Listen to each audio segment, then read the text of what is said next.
Right, and warm greetings to everyone.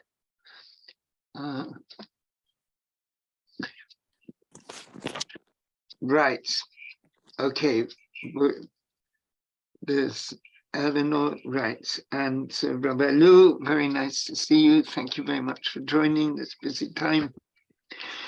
So in the Sedra this week, we're going to be learning a discourse that the Rebbe said in 1984, which is not edited by the Rebbe. And in the Sedra this week, we have the Ten Commandments, which there's a beautiful lead up to the Ten Commandments. Then we actually have the Ten Commandments. And so what we can see on the screen is the actual text of the Ten Commandments. God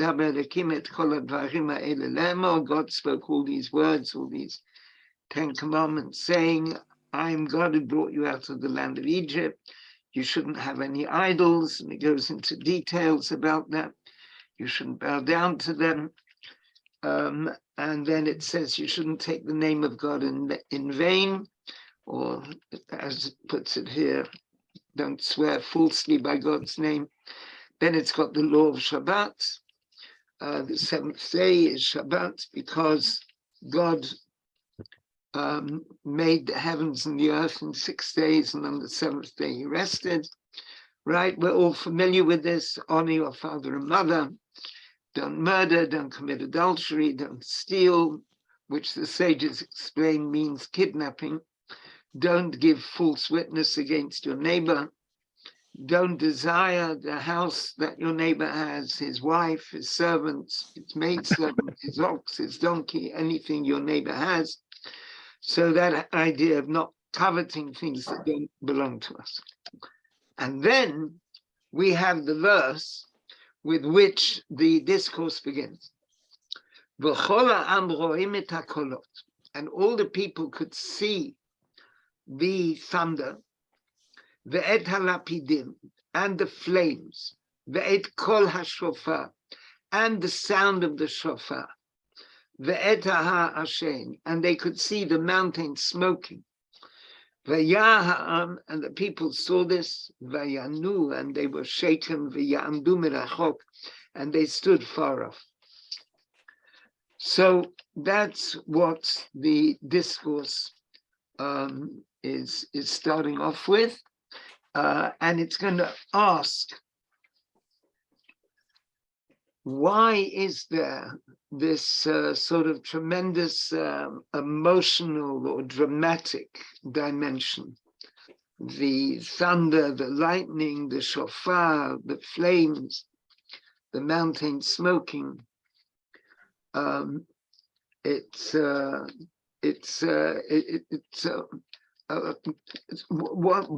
is that part of the whole experience? And it comes to a very beautiful perspective on what is taking place at the giving of the Torah. So in order to help us take in these spiritual teachings, let's see if we can get the melody of the discourse. For some reason it didn't work last time, but let's see if we can hear it this time. So I'm going to go out. I think we'd all rather you sing it. All right. Okay, so Rebbe Lou will help. Hi, Sarah. Nice seeing you. Yeah. And Chesed and Rivka. And Eve. Ya, ya, ya, ya, ya, yo, ya, yo, ya, oh ya yo, ha ya ya ya ma ya yo, ha yiramba yo, ha ho ya yiramba ya yambum, ha yiramba yama yum, ha yiramba ho ya ya yirambam. Oh ya ya da da dum, oh ya ya oh ya ya oh. Okay, so now we're going to try and share the screen of the discourse. 1 second, that's not so easy as it sounds. Just got to find that. I think this is it. Yes. No. Wrong one. Sorry. No. Sorry.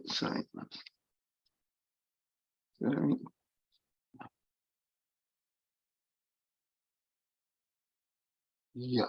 Okay.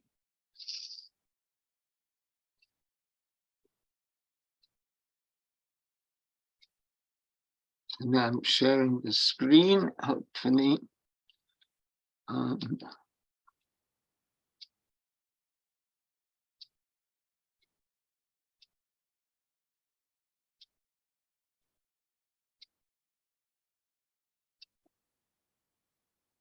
Wait, there might be a problem. Let me just check if that's right. Yes, it is. Okay.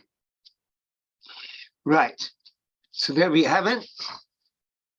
So this was the discourse said on the 17th of Shvat in 1984 on Shabbat, which was Parshat Yitro. So today has been the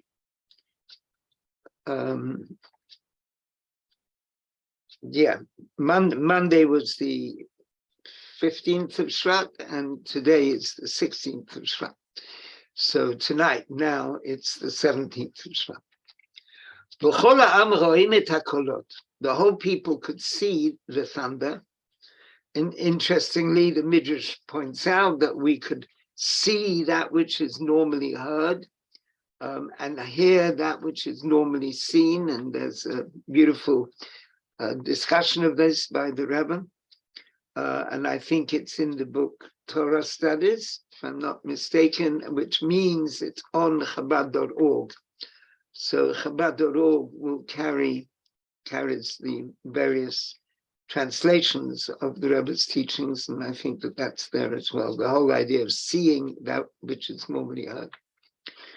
So they saw the thunder and the flames, V'taha Hashen, and the mountain smoken, V'ya'am, and the people saw it, V'yanu, they were very shaken, V'yamdu mirachok, they stood afar off.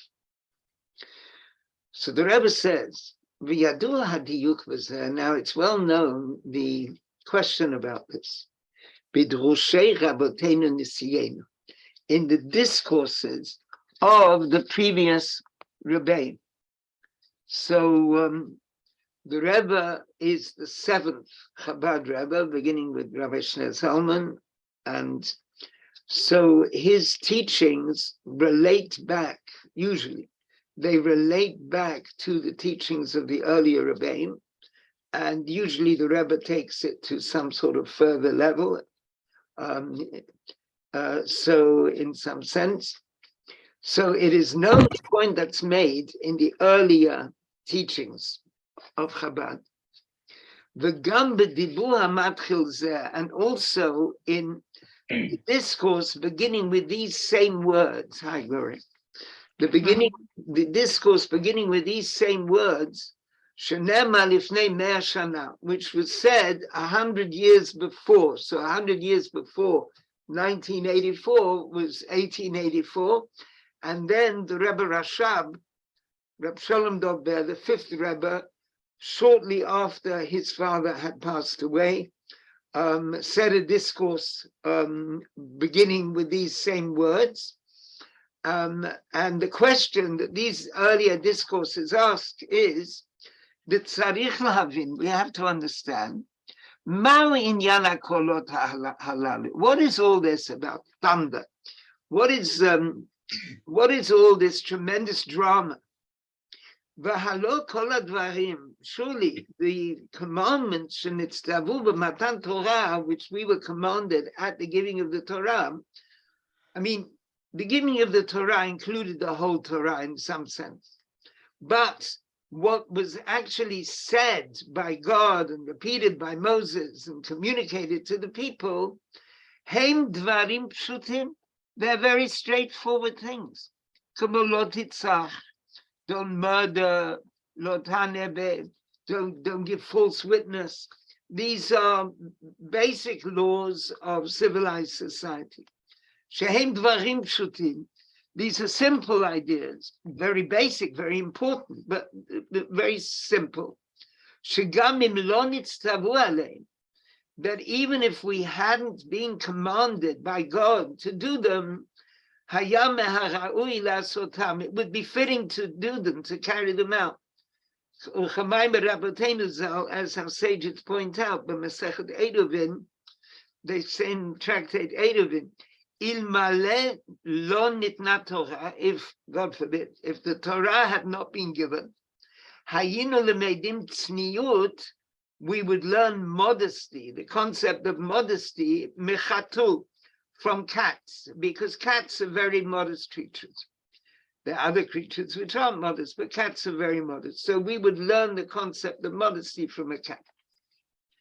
So now this is actually rather an interesting statement, because the Rebbe has said at other times that it's quite clear that we need to have even the simplest concepts, such as don't murder.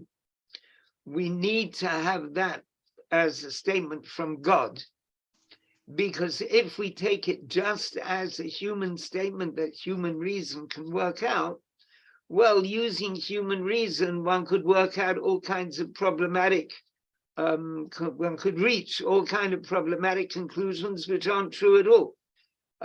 We might think that abortion should be easily available. We might think euthanasia should be easily available. We might think, as the Germans did, and the Rebbe talked about this in a very interesting talk, the country which was distinguished for its philosophical study of ethics, where Kant was a supreme philosopher respected by everyone, and including the Nazis themselves, who took on board his categorical imperative very assiduously. In that country, there was the whole sanctity of life was completely demolished, and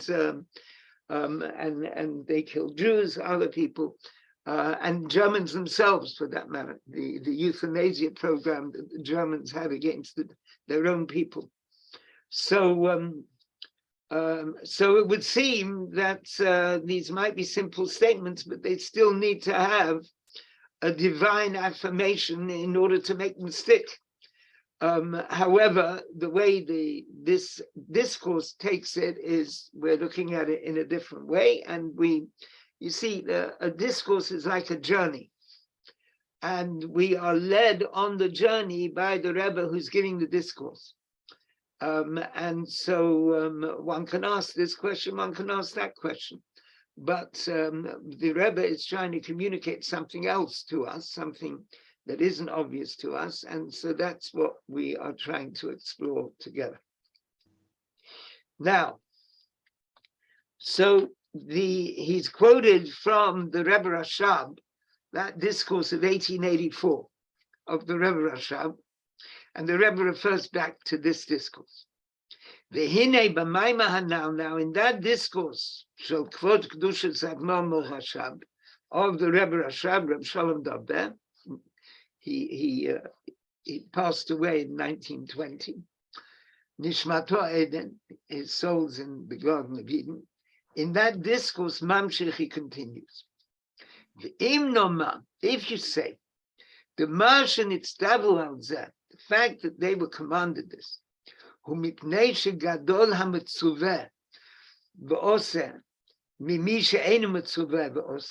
there's a concept we find a number of times in the Talmud and in Jewish thought, that it is greater to be commanded by God and then doing something, rather than doing it without being commanded by God. So there are various laws that if a person might feel, I want to keep that law, and they do it, but they're actually not commanded to do it. So even if they get some kind of reward for doing it, nonetheless, it's not as great as if when they are commanded to do that. Now, to do it. Now, we might have a question on that, because we might think, surely, if you're doing it without being commanded by God, isn't that a greater thing? Isn't that a more precious thing? But we have to understand the idea of a command. A command in Hebrew, mitzvah, comes from the root tzivah, which means command. But also, Hasidic teachings explain it comes from the word savta, which means connection. A command is a connection with God.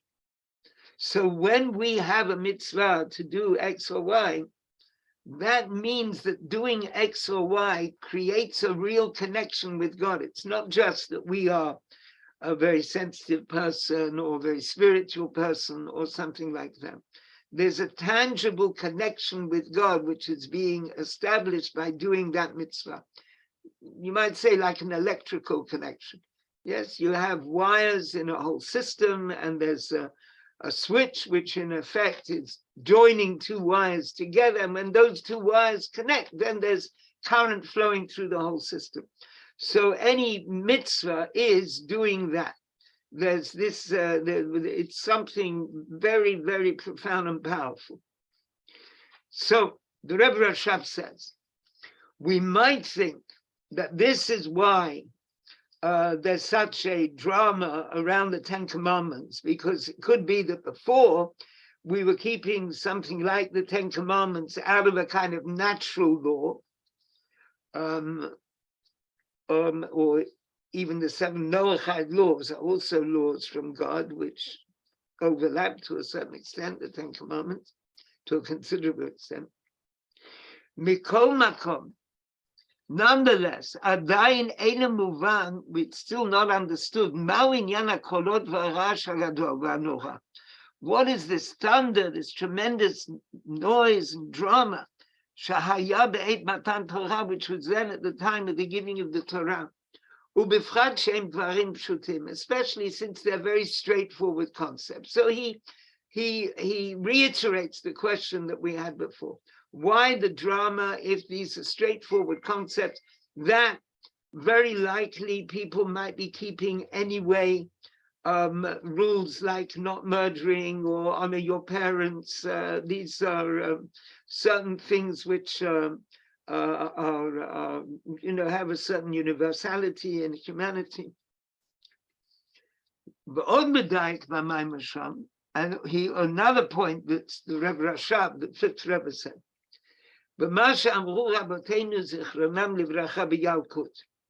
what the sages tell us in the Midrash, I think it's Yalkut Shimoni,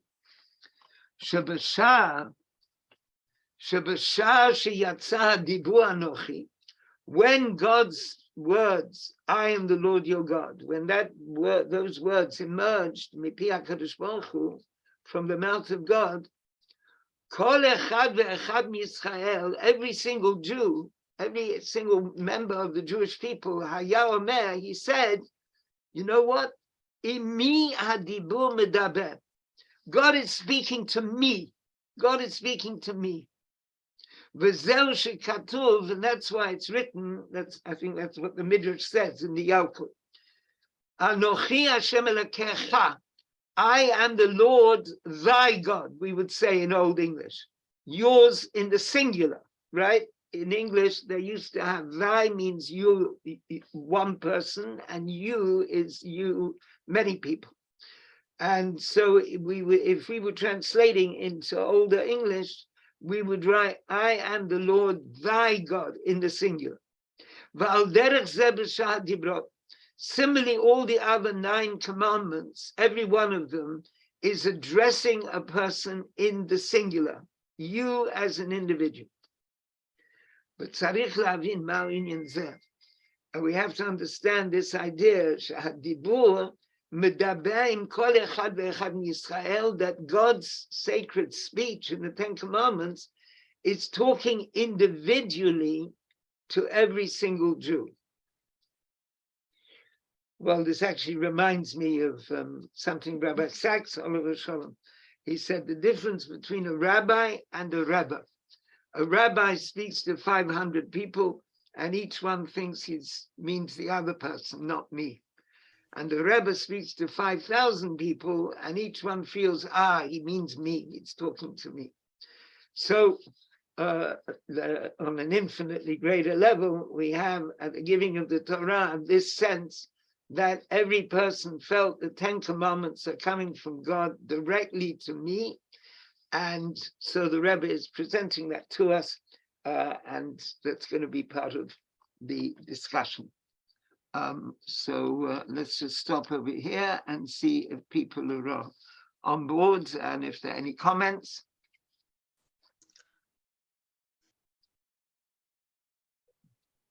Sam, would you like to comment? I was curious about what you're saying about a rabbi talks to people and you feel they're talking to the person. The rabbi talks and you feel, he's talking to me. I was just wondering where that analogy comes from. That's Jonathan Sachs's own perception, having been a rabbi. Well, no. I think that's a profound observation. But I was just wondering, what would the observation be if someone felt the opposite? So they felt when the rabbi talks, he's talking to me, and when the rabbi's talking, he's talking to everyone. All right. So this okay. Is a thing Rabbi Sachs often would say. He presented this idea. All right.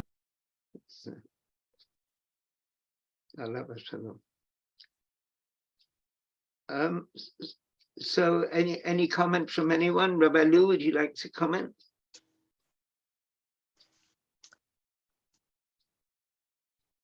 Not yet.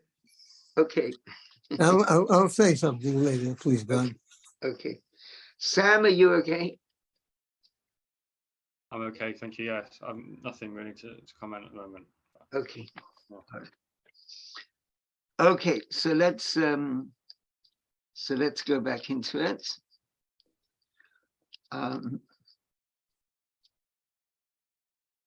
Right.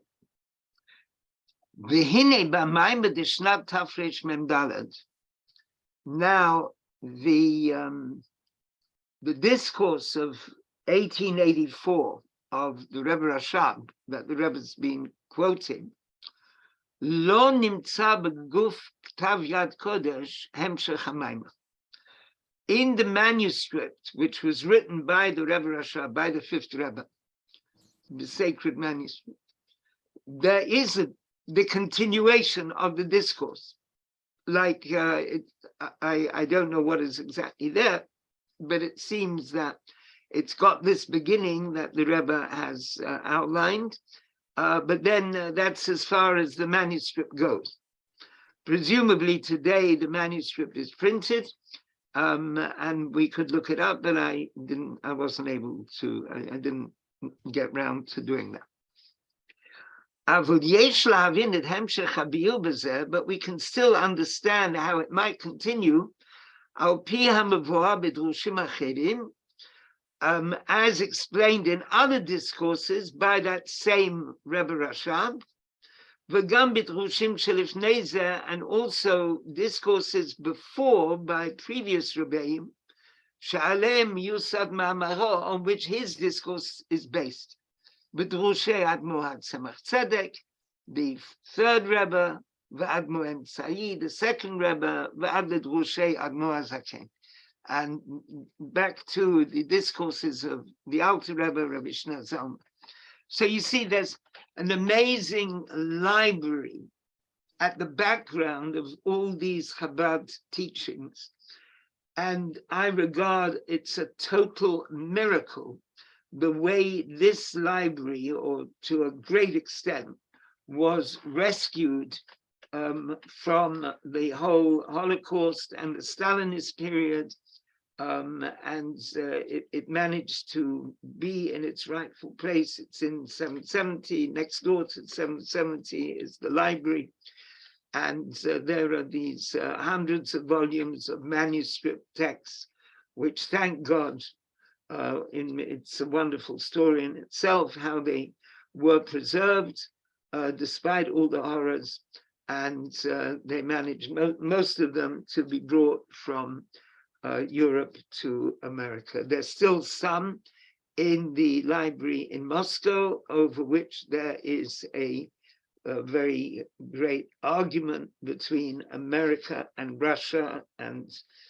certainly the Lubavitch movement and Russia, that it's not so much manuscripts as printed books, but it's part of the Lubavitch library, and it's still being kept illegally by the Russians, unfortunately. But thank God, all these manuscripts that he's spoken about here, and printed books of Hasidus, they all managed to come to the free world. So, in other words, the Rebbe is now giving the sort of the continuation of the discourse, even though it's not there in the Rebbe Rashav's writing, that particular text from 100 years before he said this discourse. Now, the basic theme of the explanation in all those teachings, the Inyan Matan Torah. What is Matan Torah? What is the giving of the Torah? Haya amshachat ha'atzmut b'galui. It was a revealing, it was a drawing down of the essence of the divine in a revealed way. Now, the Rebbe then has a caveat, kafi sheshayach inyan hagilui ba'atzmut, so far that you can talk about revelation if you're talking about essence. Normally, revelation and essence are actually two opposites. That which is revealed is not the essence usually, and the essence is something hidden. But in this case of the giving of the Torah, the essence was in some sense revealed. The inyan zen ifal b'matan Torah, and this was what the amazing thing that took place at the giving of the Torah. That was the absolutely cosmic event. It's not just about these laws. It was a cosmic event. Ki b'matan Torah niya bitul hagzeira. There was a nullification of the decree. It's a kind of decree that was built into existence right from the beginning. The elyonim lo yedu letachtonim, that the upper realms should not descend to the lower realms. The tachtonim lo ya'alu la'elyonim, and the lower realms should not ascend to the higher realm. In other words, the upper realm is spirituality. The lower realm is physicality. And the way in which human beings were cognizant of this aspect of life is that they are completely divided. For the Greeks, for example, they were very sensitive people. They understood that they're spiritual realms, but they saw it as completely separate from the physical. The spiritual and the physical didn't meet. And then comes the giving of the Torah. And the giving of the Torah means that suddenly the spiritual and the physical do meet.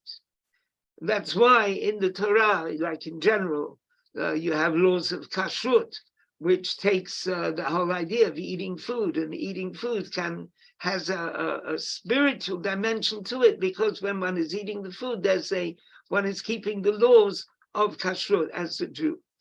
And similarly, in the Ten Commandments, for example, the law against adultery. So marriage becomes something holy. And because it's holy, adultery is forbidden, completely forbidden. So physical aspects of life suddenly become sacred aspects of life. And so this is what is happening here, that this decree separating the two dimensions of existence, the spiritual and the physical, that decree has, so to speak, been nullified. And that's why there took place then, Inyan amshachat ha'atzmut b'galui, there was this flow of the essence of the divine in a revealed way, b'chol makom, everywhere. And now, when it says everywhere, I'm not sure whether that means all over the world, or for every aspect of life of the Jewish people at that moment. So I'm not quite sure. Rabbi Lu, would you have a comment on that when it says B'chol Makom, everywhere? What does it mean at that moment?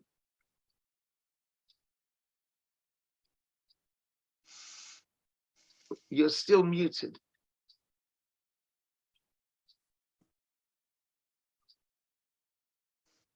I think it means even in the lowest world.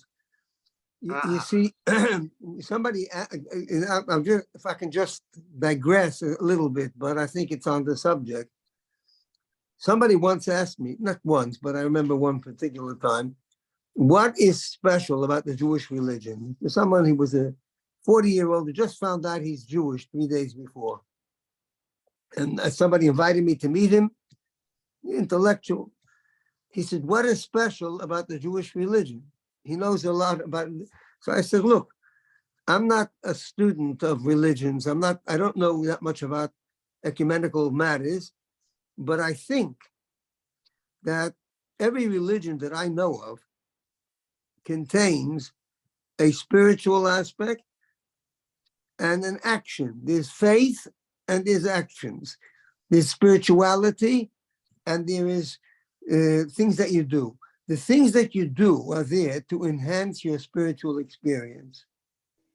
They bring you to transport you to a state of being and a state of feeling which is more spiritual.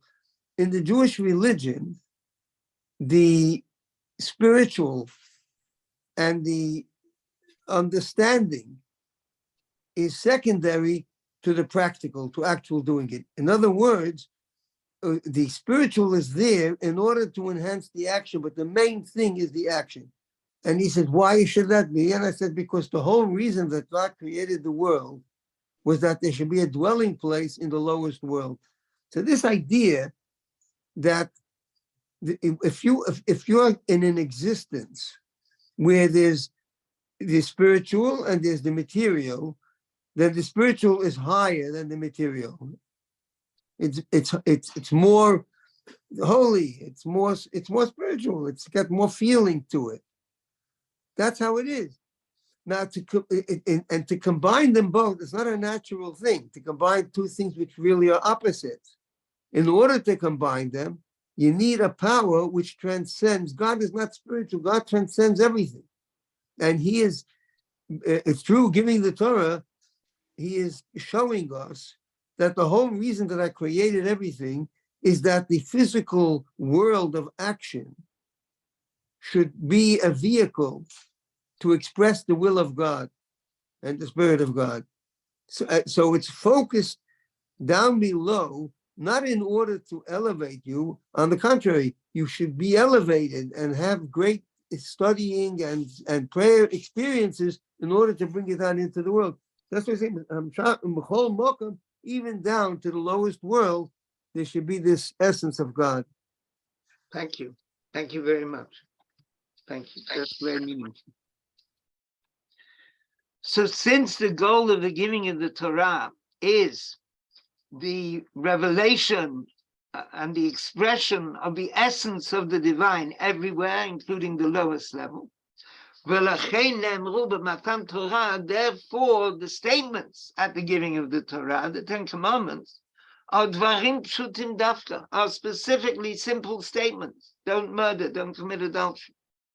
Ki b'matan Torah chadra hamshachat ha'atzmut, as Rabbi Lu just said, at the giving of the Torah, the drawing down of the essence impregnated b'chol Sedra ishtalshalut, the whole of the Kabbalistic system of the down chaining of worlds, it was all suffused with this quality of the essence of the divine. Gam b'dvarim achi pshutim, including in the very simplest things. V'adarabba, and in fact, hamshachat ha'atzmut, the revealing of the essence, shayechet le'inyan hamata dafka, particularly relates to the lowest level of existence. B'makom tachton b'yoter, the place which is lowest, that there's nothing lower. as explained at length in a number of places, especially in the second Lubavitcher Rebbe's teachings, whatever starts off highest, whatever is higher,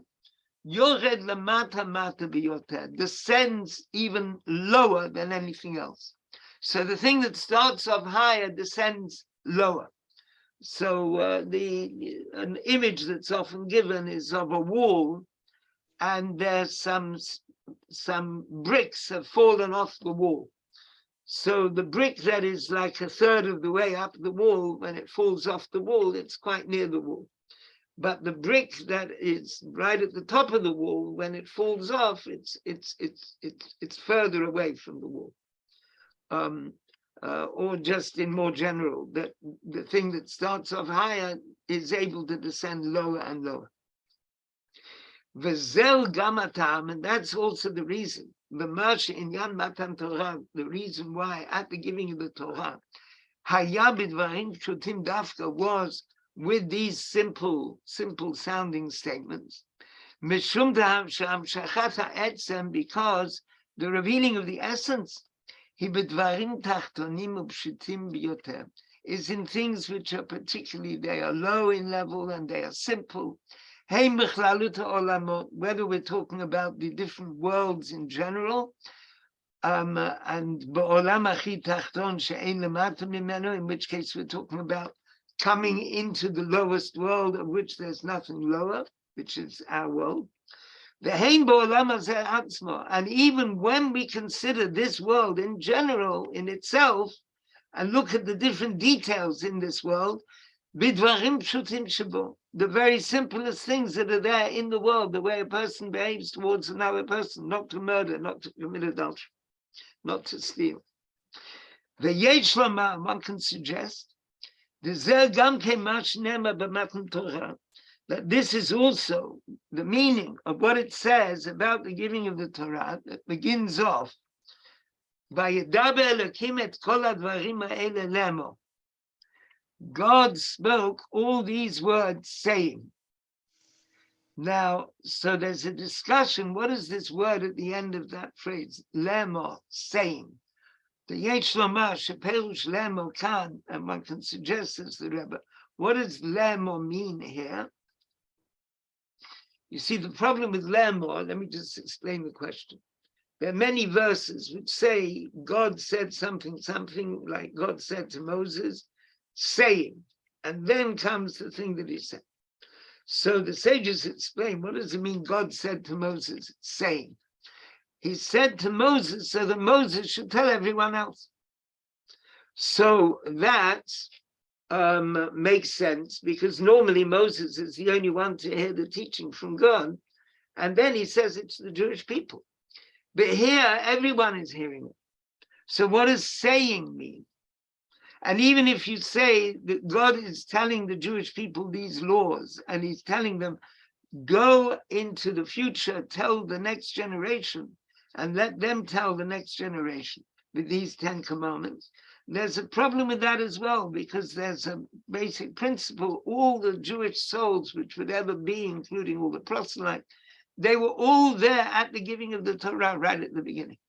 So they all heard it. So what does saying mean? So saying is understood as having additional meanings. And so one of the additional meanings here that the Rebbe is pointing out, Husha, this is line 20 on the second page. Who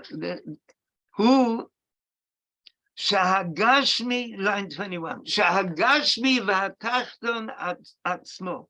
That the physical thing, the thing which is at the lower level itself, Naaseh ha'omer, it becomes the one who says, azoga in Yiddish. The lower dimension becomes itself a sayer, something which says the word of God. Mishum she'az haytam shachata atzmut mitzad inyano shel hatachton. Because then, at the giving of the Torah, there was a flow of the essence, enwrapped and enclosed and impregnating and integrating with that thing which is on the lowest level, that action, that part of life, which we might think is on the lowest level, but nonetheless, the essence of the divine is wrapped up in it. And that's what it means saying. That means that the lower dimension itself becomes something which says the word of God. So God says the 10 Commandments, and the 10 Commandments impregnate everything else, and everything then becomes, even at the lowest level, becomes something which says godliness. Well, I think that's a pretty powerful statement. Actually, let's just pause for a moment. That really is a very powerful statement over what the giving of the Torah is. That the world as a whole embraces these teachings of the divine and communicates those teachings onwards. So the world is, in itself becomes the expression of the divine teaching. There's a saying from the previous Rebbe that when Mashiach comes, the physical world itself will, as it were, be animated.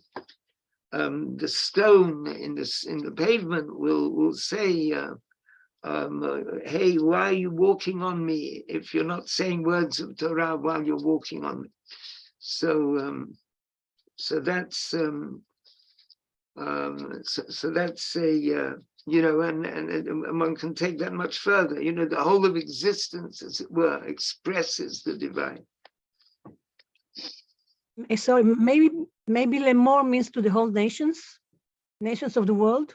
That's certainly a good explanation, Rivka. That's a good way of looking at it, and certainly the 7 Noachide laws spring, even though some of them are written in the Torah before, but they spring from the giving of the Torah. So that that is a nice way to express it. But a more mystical way is that existence itself is absorbing this teaching and is repeating it, and is reflecting it or repeating it. Jeffrey, there's something very peculiar about your video. Right, that looks a bit better. Okay. Okay, does anyone else have anything to say?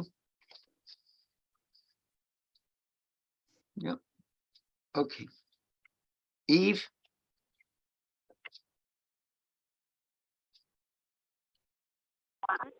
I was wondering whether it has to include as well. Sorry? So Say that again. Existence has to include human beings as well. So that's almost a promise that people will be able to hear the voice.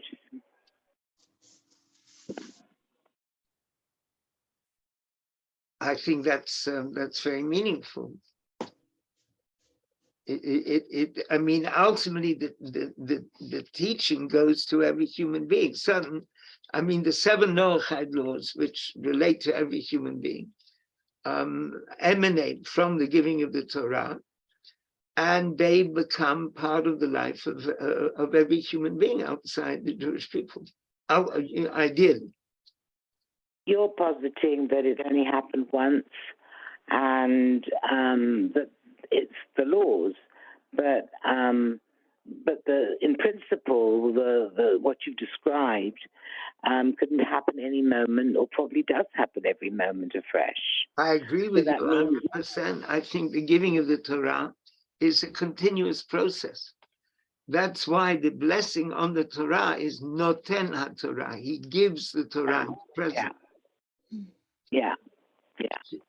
But then you can also hear new things, right? Well, there's the idea that when Moses was on Mount Sinai, God communicated to him all the teachings of Torah that would ever be there. And so certainly there can be new things for us that suddenly appear new and we didn't realize it before. And it's suddenly emphasized by a particular teacher or leader who shows what is there within, what is implicit within the Torah teachings that we didn't realize before. Yeah. Okay. Good. Because I think that's the exciting part of it. It's not the fact that it's going mechanical, that the world is, going mechanically on the way it is in there. There's a sort of blueprint for its mechanical continuation. The idea that it's afresh every moment and can change course. Yes, yeah. And that, right? Well, it's fresh every moment, and changing course is the way it responds to situations and shows how the Torah applies in that situation, or how we should apply Torah in that situation. Right. No, that's really exciting stuff. Right, okay.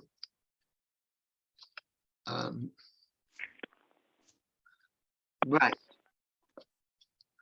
So now we're on line 24. So that's what it means. All the people saw. The people saw and they stood far off.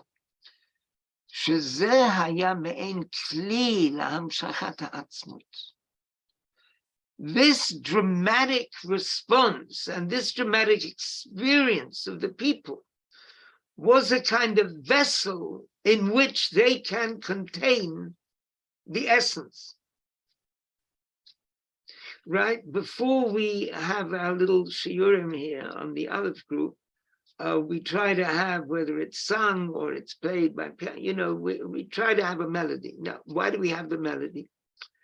Because we want to be receptive to something spiritual. These teachings are extremely spiritual. And when they were said, very often, when they were said in 770 by the Rebbe, there would be a special melody before the discourse. And it was awesome. Everyone knew there's going to be coming a discourse, and this very profound melody was sung, and people stood up, and there was a tremendous sense of spiritual expectancy. So what the Rebbe is saying here is that the thunder and lightning and all the different scenic and dramatic aspects about Matan Torah, about the giving of the Torah, which delighted Cecil B. DeMille when he made his film, The Ten Commandments. So all this helped prepare us to be a vessel. That's the Hasidic or Kabbalistic way of describing it, that we ourselves, or the Jewish people then, should be a vessel for the revelation of the essence. Because behold, line 26. In order that the essence should be revealed, drawn down and revealed at the giving of the Torah. Now, even though it's not possible, that there should literally be a vessel for the essence of the divine. The essence of the divine is infinite. How can you talk of having a vessel for it? Nonetheless, there still has to be some kind of preparation, or some sort of vessel, like in a metaphorical sense. A vessel as far as we human beings were concerned. El Gilui Atzmut, to the revelation of the essence. Al Yedei, so what is that? What is that preparation? Al Yedei Hasarat Ha'alamot V'Hesterim Ba'abilbilim. By this beautiful line, by removing the concealments, the hiddenness, and the confusion. You see, we look at the world and we don't see it properly. What we see is like curtains, we see veils, and we often see in a very confused way. But if someone is party to this radiance of the essence, this essence of the divine somehow being revealed in some way, it cuts through the concealments and the hiddenness. It even cuts through the confusion. As is explained in another place, quite a few other things. B'inyan gimel b'chinot. There are three ways of understanding the function of itaruta de le'ela, the arousal from above. Now this theme, the arousal from above and the arousal from below. So we've got the arousal from below, which reaches to the arousal from below, and there's a whole process. It's an erotic process. It translates into erotic processes because that is the process in the divine. That's the way Hasidic teachings look at it. So because that's the way it is in the divine, that's how it's revealed among people as one metaphor. Our lives are metaphors, as it were, for spiritual aspects. So there's, first of all, there's the Hayitaruta de la'ela, there's arousal from the above, Hakodemet le'itaruta de l'tata, which comes before the arousal from below. So that arousal from above comes along, and let's say we're talking about God and the individual. So there's some kind of signal from God. Let's say it comes to a Jewish festival, it comes to Shabbat. I mean, that's already a spiritual event, which is there, that there is a Shabbat. Of course, we have to do something to make the Shabbat meaningful, but the first thing is we're coming to the seventh day, and the seventh day is very spiritual. Let's take it seriously. So there's something from above, and then our taking it seriously, that is our response. And as a result of that response, we got the second level, the second level of the arousal from above. We then have a second kind of arousal from above,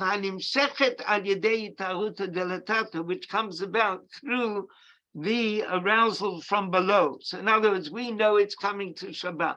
So we start getting organized, and Shabbat's very spiritual. We learn a discourse in preparation so that we can think about while we're praying on Shabbat. And you know what? As a result of that, we have a beautiful experience while we're praying on Shabbat, or the whole Shabbat experience, lighting candles and so on. It's something absolutely beautiful.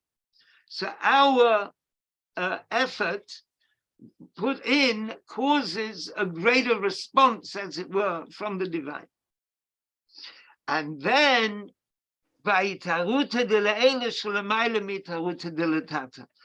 there's a third kind of arousal from above, which is higher than anything we could do. It's something completely from beyond. It's not a result of our spiritual prayer. It's something which is completely beyond, but nonetheless, it manifests itself. The only thing is, and here he says an interesting thing in line 5 and 6.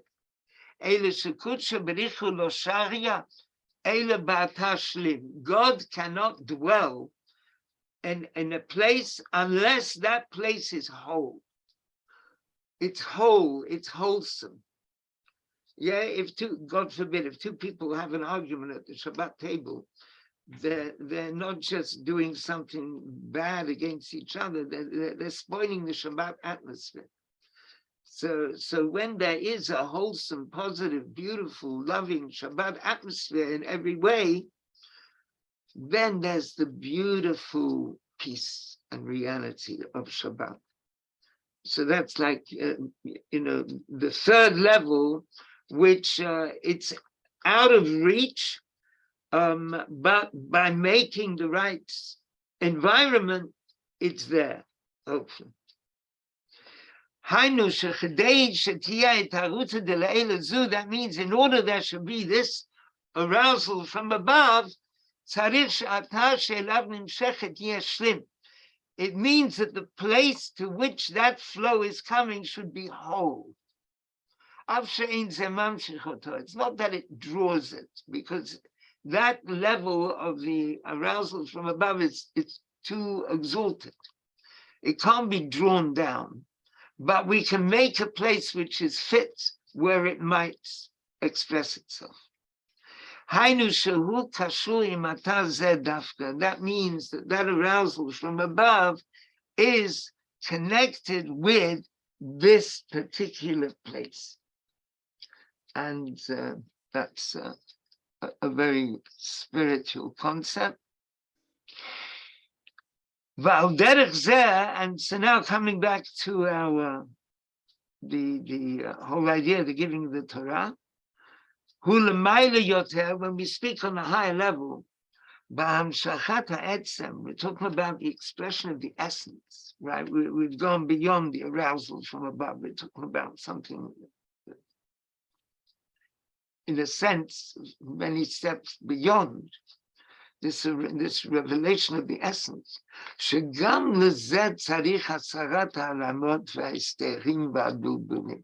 Also for this, there has to be removing of the concealment and the hiding and the confusion.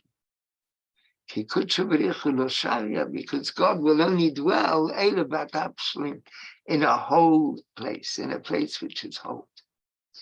And that's what we have to be looking for in our lives, this place which is whole, where the divine can dwell. And this is what it meant, that the people saw all these dramatic phenomena, and they were shaken, and they stood far back, they were frightened.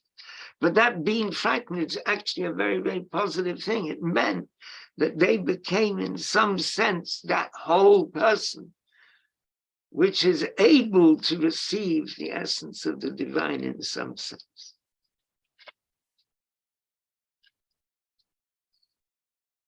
Okay, so are there any questions on that? That was quite a heavy little piece, very beautiful. Sam?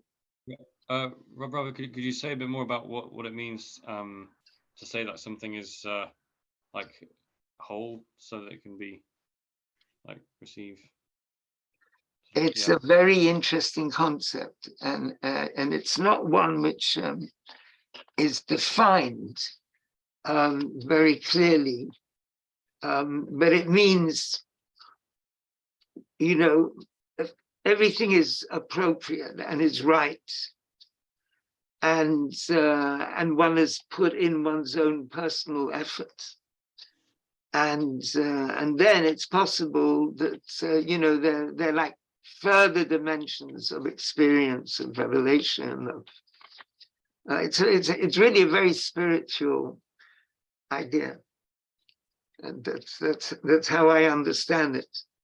I'm not sure if Rabbi Lou is here. Rabbi Lou is in the middle of Sheva Brachot for one of his granddaughters, so it was nice he was able to be with us briefly. But it's so it's a very, very spiritual concept of getting things to the sort of right pitch, and then there are further steps. But at the same time, one shouldn't be looking for these further steps. It's but it's not in terms of simple experience, but maybe in terms of a person's life.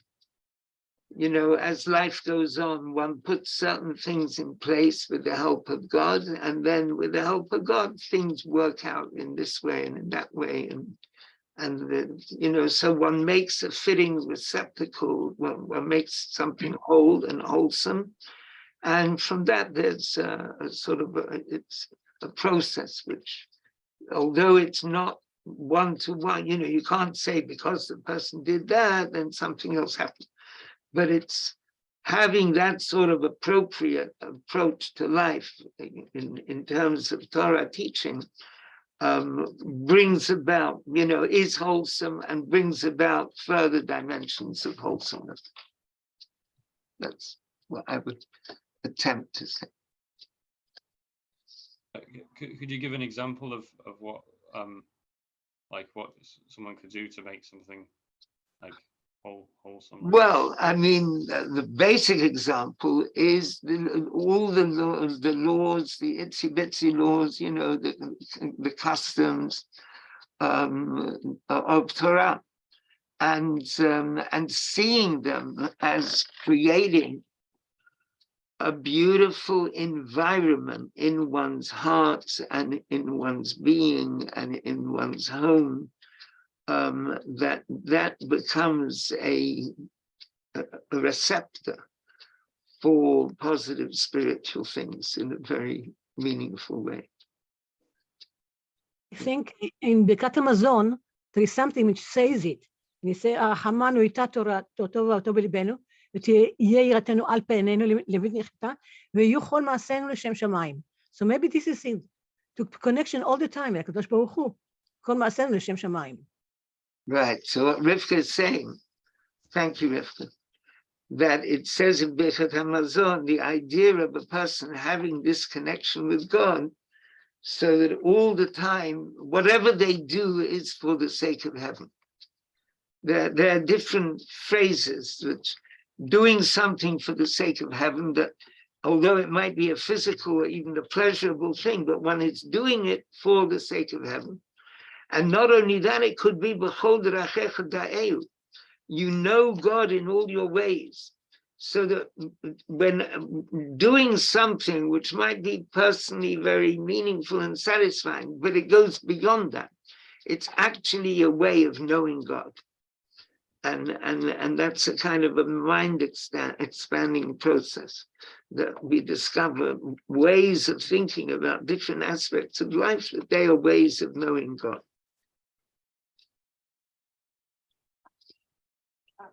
Does that help? Sam, does that help? Yes, that does help. Yeah. Thank you. Okay, thank you. Right. Now, so line 15. Va'inyan Yuvan, now the Rebbe is referring to another discourse by the Rebbe Rashab, said much later in his life.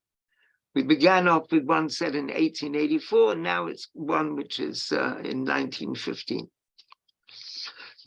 So Va'inyan Yuvan, this will be understood in a discourse with the same beginning with the same words, all the people could see, of the year 1915. And it's part of a long stream of discourses, a famous stream, which began in 1912.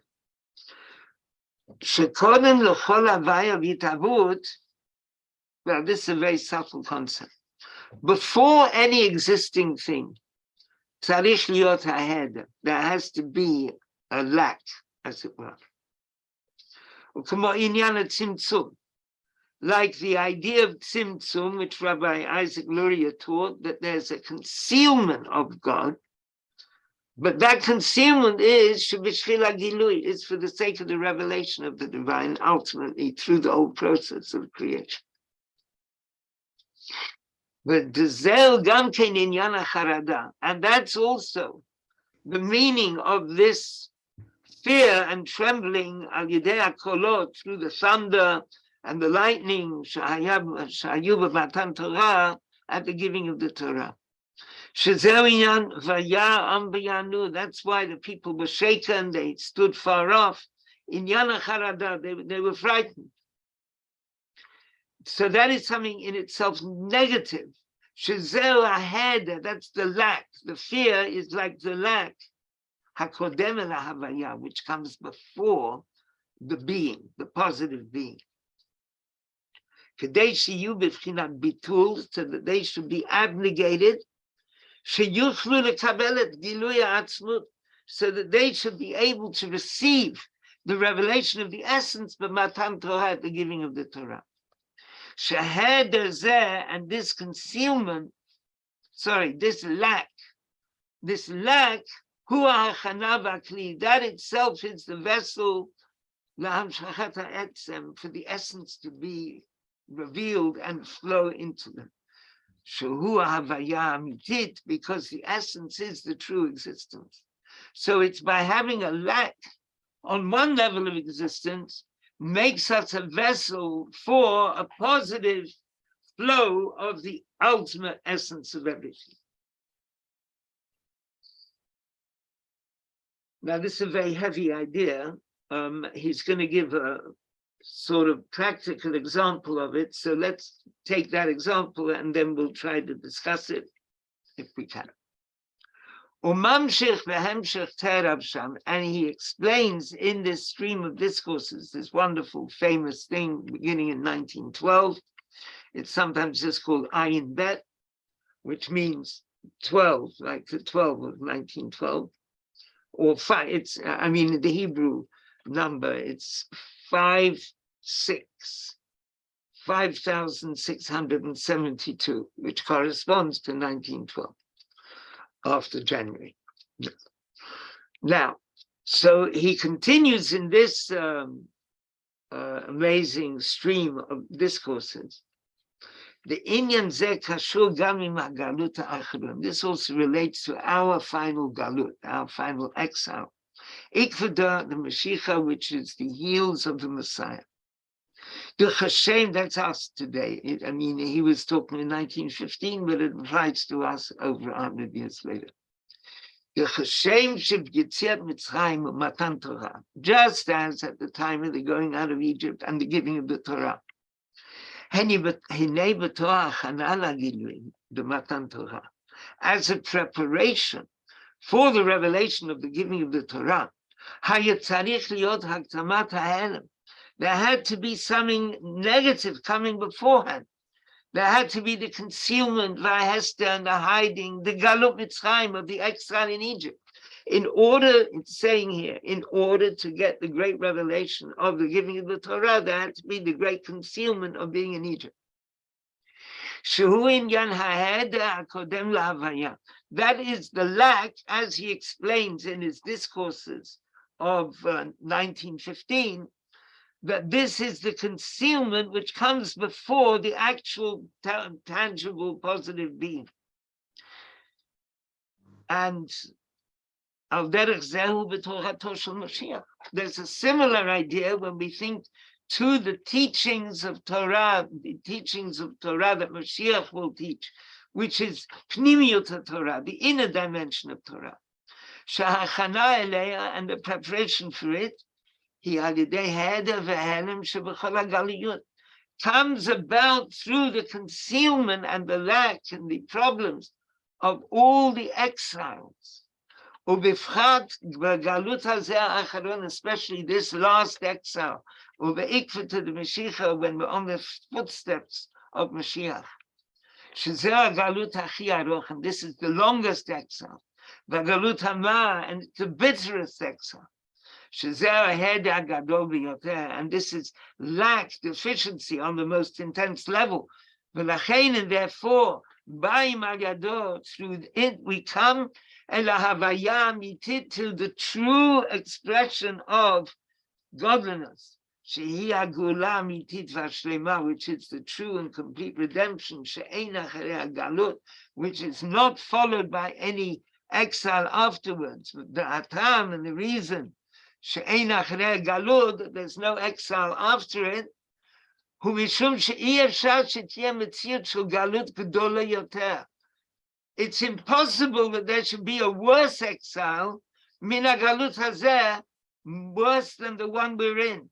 We are in an exile which saw the Holocaust, which saw terrible, terrible things. And earlier than the Holocaust, there was Khmelnytsky, and there were, and after the Holocaust, there was Stalin in Russia, and there are all kinds of negative things. And at this moment, there are a lot of negative things. So that is the preparation. That darkness is the preparation for an ultimate revelation of light, And therefore, the redemption, the positive existence, which will come about through this, is a redemption of which there's nothing higher than it. Be God's will that all this should take place very quickly. With the coming of the righteous Mashiach, and he'll bring us upright to our land.